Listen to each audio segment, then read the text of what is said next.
안녕하세요. 저는 30대 후반의 여자이고 현재 동갑내기 남편이랑 결혼한 지는 3년이 되었습니다. 남편은 프리랜서 직업이고 출퇴근을 따로 하지 않고 집에서 방 하나를 차지하고선 작업실 겸으로 쓰고 살고 있고요. 저는 회사를 다니고 있어서 매일 출퇴근을 하며 규칙적으로 돈을 벌어오고 있었는데 얼마 전 저희 친정엄마가 돌아가시면서 상황이 많이 달라졌습니다. 제 일상에 전에 없던 거센 물보라가 온 세상을 휘감은 듯 하나부터 열까지 모든 게 달라졌어요. 평생을 저와 함께 이날 이때껏 그랬던 것처럼 사이좋게 잘 지낼 줄로만 알았습니다. 어릴 적 말 안 듣고 싸운 것도 한때였고 대학 들어가면서 혼자 알바해서 돈 벌어오던 걸로 엄마한테 용돈 드리는 맛에 살았고 취직하고 나서는 1년치 월급 적금 들어다가 같이 세부여행도 갔었습니다. 어릴 적 고생해서 사셨던 엄마에 대한 보상이나 다름이 없었고 어떻게든 그 보상을 자식이고 엄마가 전부를 할 수 있는 저희가 해야 한다 생각했기에 하나 있는 남동생이랑 부모님만큼은 정말 각별하게 모셨어요. 그러다가 아버지가 저 취업하고 4년도 되지 않아서 심장질환으로 먼저 세상을 떠나셨고 그 당시 엄마가 혼자가 되었음에 너무 힘들어하고 또 외로워하셔서 저희 남매가 얼마나 걱정을 했는지 모릅니다. 제가 또래 친구들에 비해서는 결혼이 많이 늦은 편이었는데요.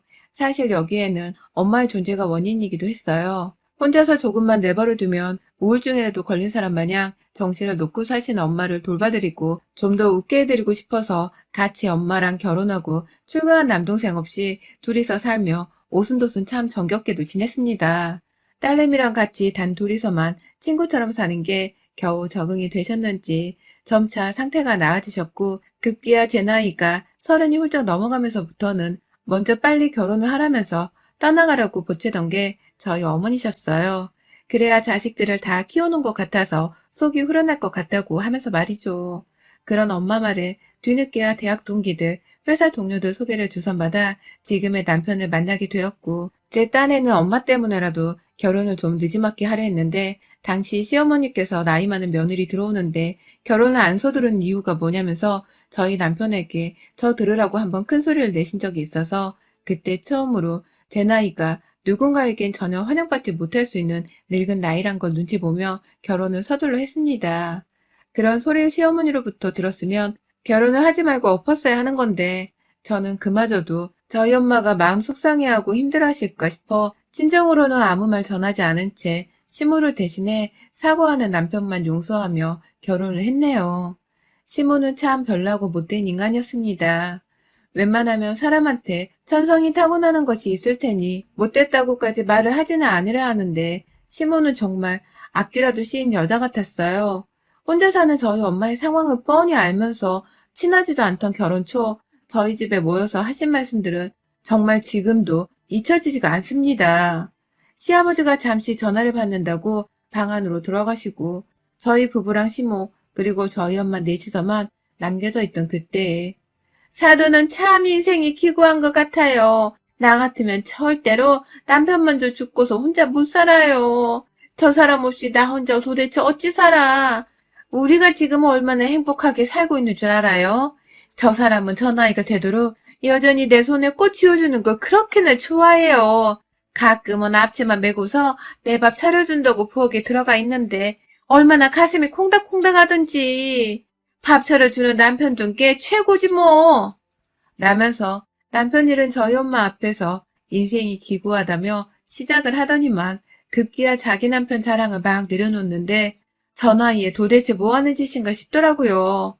그쯤 되니 주변에서 건강 문제로 힘들어하는 지인 하나쯤은 있을 터인데 배우자 일은 사람의 슬픔 하나 배려를 못해주나 싶어서 저는 저대로 표정이 굳어졌고 남편은 남편대로 저와 엄마 눈치를 보면서 다른 주제의 얘기를 하겠다며 애꿎은 음식 얘기를 하고 있고 엄마는 그 상황에서 열심히 사돈비에 맞춰준다면서 끝까지 웃고만 계시더라고요. 아빠 돌아가시고 나서 누구보다 그리워하고 힘들어했던 저희 엄마였는데 시어머니의 그런 말씀을 듣고도 억지로 웃어 보이고 계신 모습에 저는 정말 천하의 죽일년이 된 것만 같았습니다. 도저히 엄마 앞에서 시모 때문에 고개를 제대로 들 수가 없었어요. 돌아가신 아빠의 빈자리를 굳이 대화 주제로 꺼내보면서 시모는 그 밖에도 저희 엄마가 하루는 위아래로 검정색 목폴라와 조금 짙은 청색의 긴 바지만 입으셨던 적이 있었는데 그런 엄마를 위아래로 훑어보자마자 누가 또 옆에서 돌아가셨어요? 주변에 죽어버리는 사람이 왜 이렇게 많은 거예요? 이러다 설마 나도 내일 죽었다고 장례 치르는 거 아니야? 라면서 장례식을 다녀온 것 같단 말을 웃으면서 신뢰를 무릅쓴 말을 뻔뻔히 뱉어내는데 와 정말 저는 그 말에 너무 충격을 받아서 어머니 무슨 말을 라며 제 말을 끝내지도 못했고 남편은 딴에 지 엄마 입 밖으로 나오는 말들이 무식하고 예의 없는 줄은 아는 건지 산 사람을 왜 죽는다고 표현해 라면서 그만하라고 떽떽거리면서 뭐라 하는데 진짜 저 입에서 언젠가 뭐가 터져도 단단히 터지겠구나 싶더라고요. 그랬던 시어머니를 저희 엄마는 늘상 나이 드신 분들이 원래 말은 함부로 잘한다. 옛날에는 배움이 짧았기 때문에 자라온 환경에 의해서 말하는 사고방식이 다를 수도 있는 거야. 젊은 네가 참아야지. 그래야 네 신랑이랑 더 오래도록 속 편히 잘 살 수 있는 거다. 그렇게 시댁을 이해해야 잘 살 수 있어. 라면서 이해를 하란 말을 하셨어요. 그래야 제가 좀 더 나은 결혼 생활을 지속할 수 있을 거라고 조언을 해주셨어요. 엄마도 시어머니랑 비슷한 나이셨고 분명 시모 입에서 나오는 남편 어쩌고 하는 소리들은 엄마도 너무 듣기 싫으셨을 텐데 제가 중간에서 걱정하는 것을 탐탁지 않아 하셨을 텐데도 저의 평탄한 가정생활을 위해서 이해하라고 먼저 타일러주기만 하시는 것이었어요. 저는 그걸 엄마의 딸이자 인생에서 가장 친한 친구였기에 누구보다 잘 알았고 그래서 엄마께 걱정을 끼쳐드리고 싶지 않아. 잘 알지. 내가 무조건 무시하고 참을게. 라면서 억지로 대수롭지 않은 척을 했네요. 그렇게 모녀가 서로 말을 함부로 하는 시어머니로부터 철저히 마음의 벽을 쌓으면서 앞에서 문제를 일으키지 않으려고 열심히 웃고 뒤에서는 서로가 상처를 받을까봐 걱정을 해가며 참 속 뒤집어질 정도로 답답하게 살았습니다. 엄마 속이 시원할 정도의 사이다 같은 한 방을 시모한테 먹을 만도 했는데 저는 참 바보같이도 결혼 생활을 잘 유지하는 것만이 엄마를 행복하게 해드리는 일이라 여기면서 감히 시모한테 대꾸를 해볼 생각을 못했었어요. 먼저 우리 다 같이 모여야지 이번 달에도 라면서 다 같이 모여서 밥 먹는 기회를 자주 가져보자 모임을 주도하는 시어머니 때문에 참 많이 서로 만날 일이 있었는데 그때마다 저나 남편 그리고 저희 엄마까지 늘 불편하고 뭔 일이 터질까봐 좌불안석이었습니다. 패싸움 나는 게 아니라 시모가 이번에는 또 어떤 말을 웃으면서 꺼내서 우리 속을 뒤집어 놓을까 싶어서 말이죠. 그러다가 저희 엄마가 돌아가셨어요. 가끔 속을 뒤집는 시모는 너무나 저희에게 익숙한 일상의 일부분이 되어버리는지라 평소에 일하고 돈 벌며 살 때는 개의치 않았습니다. 그저 일하고 먹고 마시고 또 남편과 사랑을 나누다 엄마한테 안부 연락을 드리면서 그렇게 코로나가 터지고 나서는 더욱 각별하게 조심을 해가며 만남과 인사를 이어봤어요. 어디서부터 어떻게 말을 꺼내야 할지 모르겠지만 엄마가 갑자기 돌아가셨어요. 스스로 목숨을 끊으셨습니다. 하루 종일 연락이 되지 않아 문자조차 읽지를 않으셔서 혼자 사시는 엄마가 걱정된다며 제가 일부러 남동생한테 또 연락을 했고 남동생이 바빠서 퇴근이 늦을 것 같다는 말에 남편에게 다시 전화를 해서 엄마네 집에 가달라고 부탁을 했어요. 아무래도 혼자 사시는 분이시다 보니 자식인 제가 좀 유별나게 엄마를 챙겨야만 했습니다. 그런데 친정에 도착하고도 남을 남편이 퇴근하고 제가 친정에 가는 길이었음에도 연락이 안 되는 거예요. 저는 저대로 일 때문에 정신이 없이 핸드폰을 한참 보지를 못하다 문득 엄마 생각이나 핸드폰을 확인했더니 여전히 남편은 연락이 없고 뭔 일인가 싶어서 한참 기다리다 퇴근해서 집에 가던 도중 남편으로부터 엄마가 돌아가셨다는 연락을 받았어요. 남편은 너무 경황이 없어 정신없이 구급차를 부르고서 엄마를 이송시키고 나중에야 정신을 차리고서는 먼저 남동생을 불렀다며 이제서야 연락을 했다고 하더군요. 뭐에 홀린 듯이 병원을 찾고 엄마의 상태를 두 눈으로 확인하고 나서야 뒤늦게야 엄마가 정말로 돌아가셨다는 충격과 아픔이 올라오기 시작했습니다. 단순히 울고불고 하는 문제가 아니라 죽을 것 같이 가슴이 아파와 숨이 멎겠더라고요. 엄마가 스스로 목숨을 끊으셨다는 그 사실을 도저히 믿을 수가 없어 남동생의 애꿎은 등짝을 몇 번이나 내리쳤는지 모릅니다. 하나, 둘, 내가 그간 엄마한테 했던 말들과 동생이 했던 말들, 내 남편이 했던 말들을 곱씹어보면서 어느 포인트에서 우리 엄마가 가슴이 아프시고 죽을 만큼 힘드셨을까 하며 과거를 떠올려보던 중 빠른 시간 내에 시어머니가 제 머릿속을 가득 채웠습니다.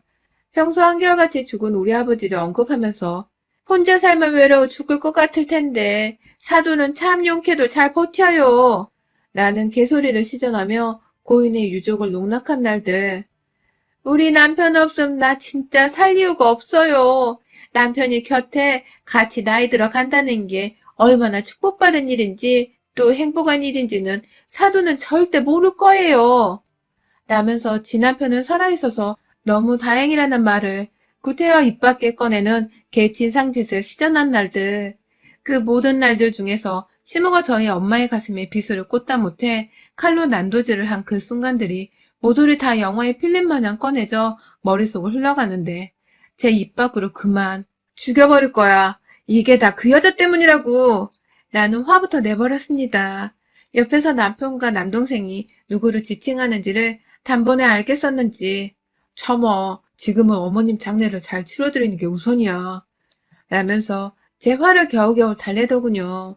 그 말이 일리가 있었는지라 저 정말 차오르는 이 분노를 어떻게든 참고 이겨내야 한다며 마음을 달래가며 엄마의 장례를 준비했습니다.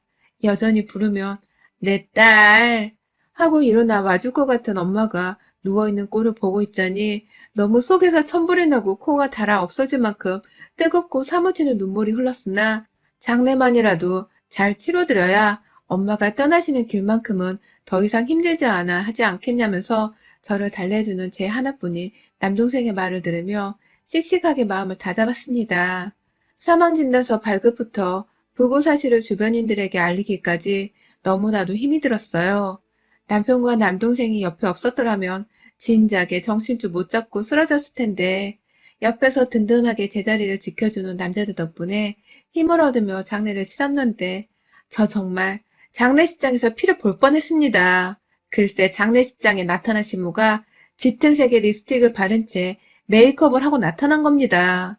그것도 평소에는 그냥 곱게 뻗어있는 지저분한 생머리 상태였는데 어느 순간 누구한테 드라이라도 세게 받고 온 사람 마냥 머리가 완전히 정갈하게 정돈이 되어서는 곱게 묶여져 있고 가까이 와서 저한테 인사를 할 때에는 급기야 얼굴에 파운데이션을 쳐발라선 피부가 희고 눈썹부터 눈화장까지 곱게 되어 있는데 와씨 진짜 그 꼴을 보는 게 구역질이 나올 뻔했습니다. 내 엄마는 지금 저리 마음 속상해하다 스스로 목숨을 끊어 누워 계신데 사돈이란 인간이 하다하다 이제는 우리 엄마 장례식장에서도 저리 엄마의 속을 뒤집어 놓을 짓을 한 채로 나타나니 열불이 나 죽겠더라고요.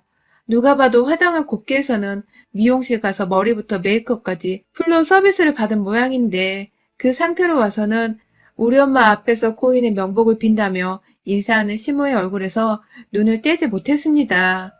제 눈은 이미 살기가 가득했고 저뿐만이 아니라 옆에 있던 남동생도 얼척이 없다며 엄마 돌아가시고 나서 처음으로 헛웃음을 지어 보이더라고요. 남편은 진땀을 빼며 시모는 빨리 내보내겠다고 어여 자리에 앉아 한 그릇 드시고 가세요. 라며 시모의 등을 떠밀고 있고 시모는 자신을 요상히 쳐다보는 저를 보며 갸우뚱대더니 네가 많이 힘든가 보구나. 나를 보고도 인사를 제대로 안 하는 거 보니 힘내라 아가. 라는 말을 하면서 제 어깨를 한번 토닥이고 나갔어요. 순간 동생과 눈이 마주쳤지만 둘 다 어떻게든 엄마의 장례까지라도 잘 치르는 것에 집중하자며 화를 달랬고 저는 장례부터 화장하고 엄마를 납골당에 봉헌해 드리기까지 정말 엄마 잃은 슬픔과 동시에 시모를 향한 분노로 머릿속에 잡념이 마를 날이 없었어요. 그런데 결국 시모는 한 건 단단히 절 건드리고야 말았습니다. 불안불안했는데 결국 그 행동 거지며 인성은 고쳐 잡을 수가 없더라고요. 장례 후 집으로 돌아가던 날 동생과 동생처 그리고 저와 남편 이렇게 넷이서 마지막까지 함께 마무리를 하곤 제가 어떻게든 동생네 부부한테 수고했다고 밥 한 끼라도 해주고 싶어서 저희 집으로 데리고 갔어요. 발인하고 화장하고 정말 그 과정 동안 남동생이 저만큼이나 너무 서럽게 울어서 옆에서 올케가 남동생 챙긴다고 옆에서 같이 엄청 고생을 하기도 했거든요. 저희 모두 아이가 없는지라 어떻게든 서로 배우자만 챙겨주면 되는 상황이었고, 이제는 정말 세상에 부모 없이 남동생에만 남았다는 생각이 들어 우리끼리라도 엄마 없이 새로이 살게 되는 이 시점을 잘 시작해보자는 마음이라도 다져보려 손수 밥을 차려주고 싶었습니다. 그런데요, 다 같이 저희 집에 가보니 집안에 사람이 있더라고요. 바로 시어머니셨어요. 시아버지는 자리에 안 계셨고 시어머니는 혼자서만 들어와 계셨는데, 니네 걱정돼서 내가 그냥 집에 있을 수가 있어야지. 먼저 밥 차려놨는데 사돈네도 오는 줄 몰랐네. 더 차려둘걸. 라면서 얼른 부엌에 가서 밥을 먹으라고 떠미시더군요. 평소 남편이 집에서 프리랜서로 일을 하니 늘상 집에 있어서 남편 보러 저 없을 때 집에 자주 오고 가고 하셨던 것을 알고는 있었으나 저희 집 비밀번호까지 알고 계실 줄은 몰랐습니다. 누가 내 집안에 말도 없이 들어와 있다는 것부터 짜증이 순간 확 나버려서는 남편을 째려보니 남편은 자기도 계신 줄 몰랐다는 말을 하려는 건지 손을 흔들어대며 고개를 젓더라고요. 자기는 죄가 없다는 걸 어필하려는 것이었죠. 하지만 그건 중요하지 않았습니다. 그냥 이미 다른 사람도 아닌 시모라는 것에서부터 열불이 터져선 당분간은 안 보고 싶었던 사람을 억지로 본 것에 대한 분노가 차오르는데, 그만 제가 이 분노를 조절하지 못해버리고 말았어요. 결혼하고 난 후부터 무조건 이해하고 참으라고 했던 엄마의 오랜 가르침 때문에 엄마 앞에서 시모한테 제대로 욕 한 바가지도 못해줬던 것이 두고두고 한이 맺혀 죽겠는데, 부엌 식탁 위에 올려져 있는 생일 케이크를 보는 순간 제가 그만 폭발을 하고 말았습니다. 제정신이에요? 뭐 어디 축하할 일이라도 있어요? 생각은 하고 밥상을 차린 거예요? 내 엄마가 돌아가셨는데 세상 천지 어느 또라이가 생일 케이크를 먹으라고 올려둡니까? 진짜 보자 하니까 뭐 이런 게 다 있어 진짜. 라면서 뒤에 있는 남동생 부부한테 내 마음 좀 이해해달라며 가슴팍을 치면서 뒤돌아보자 남동생 부부도 뭔 얘기냐면서 황급히 부엌 안으로 들어와서는 식탁 위에 있는 생일 케이크에 빡이 차선 한숨을 내셨고, 급기야 남동생은 올케를 보며 겨우 화를 누른 채로 씨발 이란 욕설을 크게 뱉어내었어요. 남편은 중간에서 말리겠다며 그게 아니라 장내 내내 우느라 당 떨어졌을 것 같아서 사온 것 같은데 그지? 그렇지? 그렇다고 말해. 라면서 자기 엄마를 어떻게든 변호를 하겠다며 별 같지 않게 당이 떨어졌다는 소리를 해대며 중간에서 정리를 하려고 하는데, 제가 그만 그 말에 웃기지 마! 라면서 남편의 뺨을 쳐버렸습니다. 시어머니는 자기 아들을 쳤다면서 그 와중에 너 미쳤냐? 네 엄마 죽은 걸 왜 우리 아들한테 지랄이야? 라면서 저를 향해 다가오며 소리를 쳤고, 그 순간 뒤에서 남동생도 이제는 사돈 어른이고 뭐고 아무 짝에도 쓸모가 없다면서 시어머니를 향해 달려들어서는 시모의 어깨를 밀치면서 당신이야말로 미친 거 아니야? 장례 끝나고 온 사람들 앞에서 케이크를 선물하는 게 제정신이야?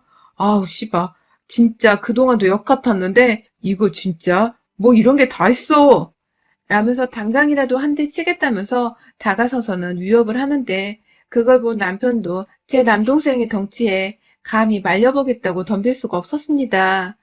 오로지 남동생을 말릴 수 있는 건 저나 올케 둘뿐이었어요.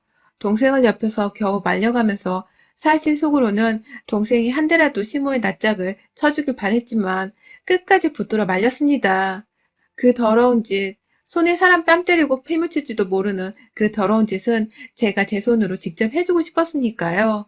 그간 엄마가 살아계시던 생전에 하지 못해서 후회로 속이 터질 것 같았는데, 장례식장에서의 짙은 립스틱을 바른 화장과 메이크업이라는 희대의 뻘짓에 이어서 집에 돌아와서는 메이크업을 받았던 것이 맞다는 걸 반증이라도 하듯이 초췌해져 있는 얼굴과 밋밋한 머리카락으로 서 있는 시모를 반드시 응징해줘야겠다 싶었습니다. 하다 사돈 장례식장에서 사돈이 떠나가는 길에서조차 속을 뒤집어 놓고 싶으셨던 거예요?